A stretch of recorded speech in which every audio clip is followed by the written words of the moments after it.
有一位富商，佢每日抽2包煙，最近發現有肺癌。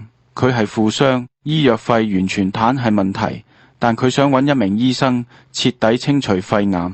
呢個其實唔難，但富商要求必須斷尾，病好咗之後能繼續每日抽2包煙。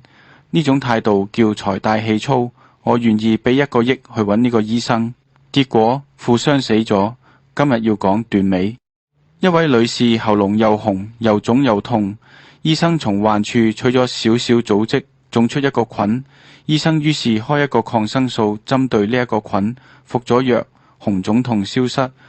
可係6個月後，紅腫痛又再出現。呢位女士好生氣，鬧醫生：你點解唔開一個可以斷尾嘅藥？醫生話：藥非常有效，但你再次感染咗細菌。一個男士嘅血糖十分高，患咗糖尿病，佢立即食藥降低血糖，但只要再大食甜品，血糖馬上升高。佢嘅膽固醇好高，醫生開藥，膽固醇正常了，但若大吃東坡肉，膽固醇立即上升。所以唔能夠要求藥能斷尾，唔能夠財大氣粗，以為凡事皆可以斷尾。